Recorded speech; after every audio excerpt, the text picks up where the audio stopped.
Hello friends, welcome to the world of project management and for a overview session on project integration management process, that is perform integrated change control process. Motto of this training is to share my experience in preparing for PMP certification and have prepared few slides.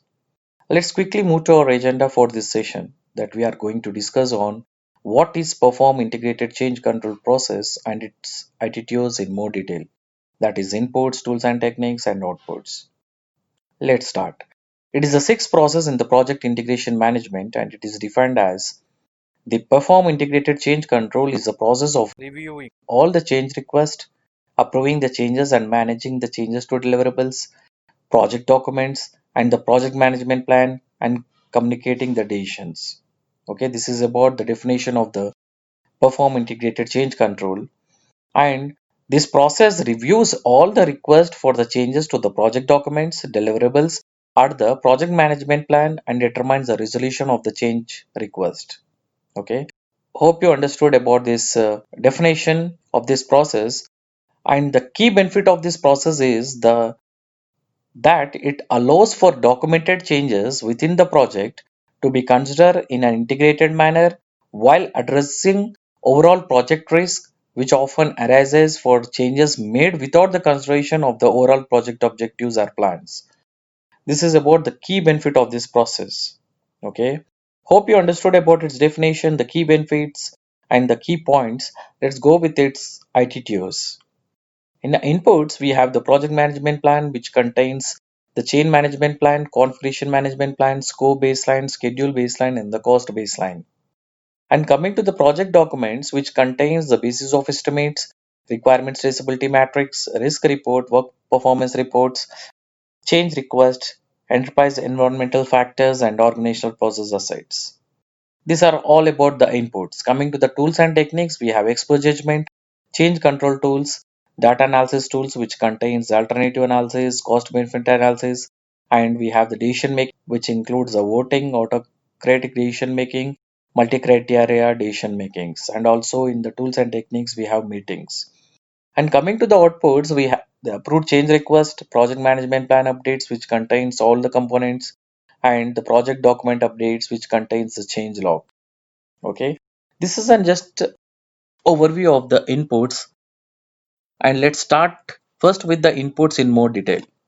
Let's start with the first input, which we have the project management plan, which contains the change management plan, configuration management plan, scope baseline, schedule baseline, and the cost baseline.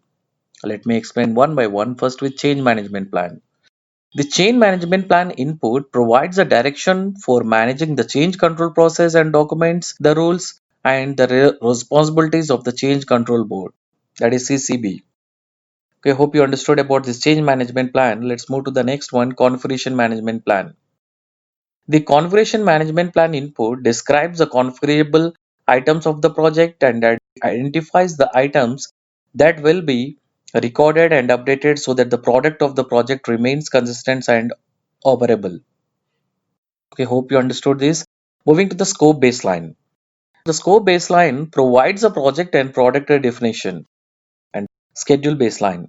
The schedule baseline is used to assess the impact of the changes in the project schedule. Coming to the cost baseline. The cost baseline is mainly used to assess the impact of the changes with respect to the project cost.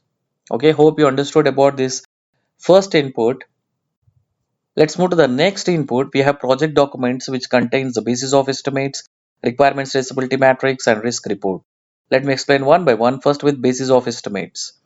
The basis of estimates indicate how the duration, cost, and resources estimates were derived and can be used to calculate the impact of the change in terms budget and resources. Okay, hope you understood about this basis of estimates. Moving to the requirements traceability matrix. The requirements traceability matrix helps assess the impact of the change on the project scope. And coming to the risk report. The risk report presents the information of sources of overall and individual project risk involved by the change requested. Okay. This is all about the project documents input. Let's move to the next input. We have the work performance reports. What are work performance reports here?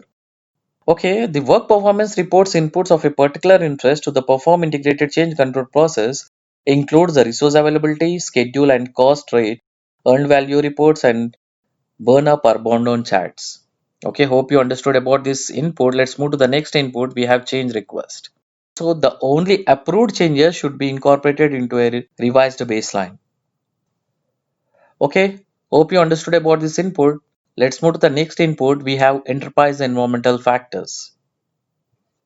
And coming to the next input, we have organizational process assets, which includes the change control procedures, which may include the stages by which the organizational standards, policies, plans, procedures, or project documents will be modified. And also how any changes will be approved and validated. See, this all information is updated in the change control procedures. And in the organizational process assets, it may include the procedures for approving and issuing the change authorizations, and it may include the configuration management knowledge base containing the versions and baselines of all the official organization standards, policies, and procedures. Okay. Hope you understood about this OPA, that is organizational process assets.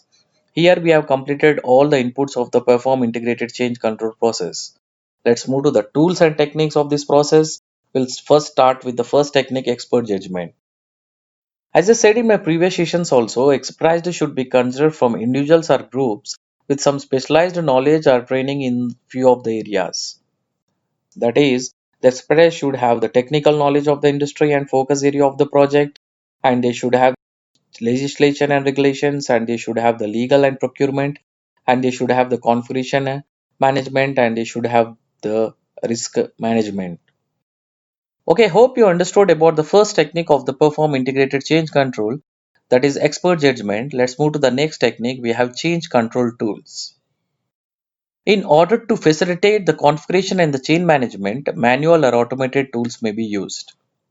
That is, the configuration control is focused on the specification of both the deliverables and the processes, while the change control is focused on identifying, documenting, and approving or rejecting changes to the project documents, deliverables, or baselines. Okay, and also the tool selections in this process should be based on the needs of the project stakeholders, including the organizational process and environmental conditions, or it includes under some constraints. Okay, so hope the tools should support the following configuration management activities. First, with identify the configuration item, record and report configuration item status, and perform configuration item verification and audit. Let me explain these three things one by one. First, with identifying configuration item.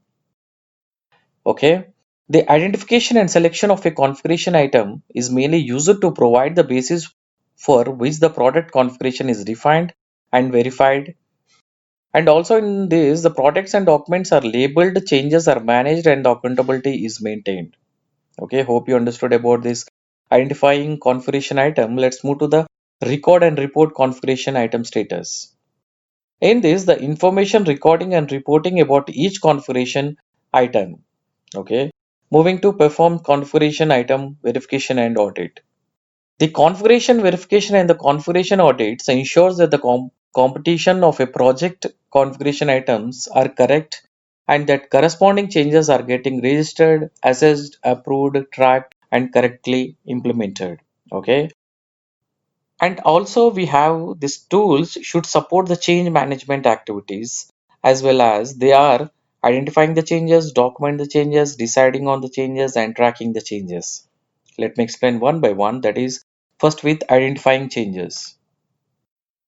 The identifying and selecting a change item for processes or project documents. This is identify changes. Coming to the document changes. The documenting the change into a proper change request is nothing but the document changes. And coming to the deliverable on changes. In this, it reviewed the changes, approved, rejected, or differing, or making any other decisions about changes to the project documents. Track changes. In this, it verifies that the changes are registered, assessed, approved, and tracked, and communicating the results to all the stakeholders. Hope you understood about this technique of perform integrated change control. Let's move to the next technique. We have data analysis, which contains alternative analysis and cost benefit analysis. Let me explain one by one. Alternative analysis. This technique is mainly used to assess the request changes and decide which are accepted, rejected, or need to be modified to be finally accepted. And coming to the cost benefit analysis, this analysis helps to determine if the requested change is worth with its associated cost. Hope you understood about this technique of perform integrated change control. Let's move to the next technique. We have decision making techniques, which contains the voting, autocratic decision making, and multi criteria decision analysis. Let me explain one by one. First, with votings. This technique votings can take the form of unanimity, majority, or plurality to decide on whether to accept, defer, or reject the change request. And coming to the autocratic decision making. In this decision making technique, one individual takes the responsibility for making the decision for the entire group. Okay, moving to the multi criteria decision analysis. This technique uses as a decision matrix to provide a systematic analytical approach to evaluate the requested changes according to a set of predefined criteria. Okay, hope you understood about this technique also for perform integrated change control. Let's move to the next technique. We have meetings. In this, the change control meetings are held with a change control board, that is CCB, that is mainly responsible for the meetings and reviewing the change request and approving, rejecting, or deferring the change request. Okay, and the CCB, that is change control board, may also review the configuration management activities also. And the roles and responsibilities of these boards, that is CCB boards, are clearly defined and agreed upon by the appropriate stakeholders and are documented in the change management plan. Okay, hope you understood about this technique.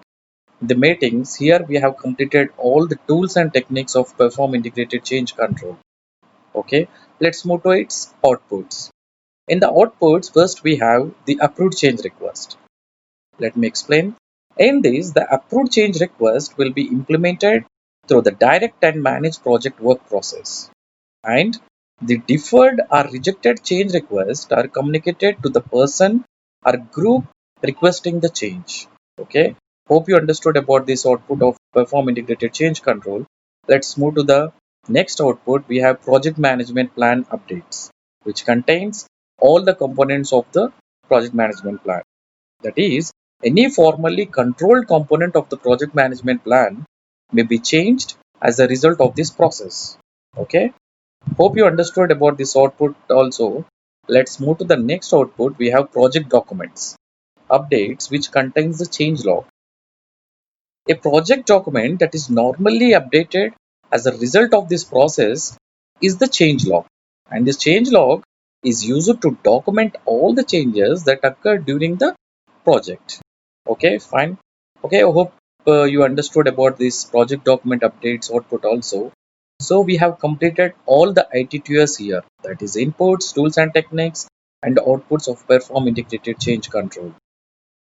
This completes our sixth process on the project integration management knowledge area, and hope this complete session is easy and understandable. Fine. Let's discuss more detail on the next process in the project integration management, that is closed project or phase process. In the next video, kindly provide your feedback on the given email ID below and subscribe my channel if you like this video and share with your friends. Bye for now. It's your Anil Kumar Dharam.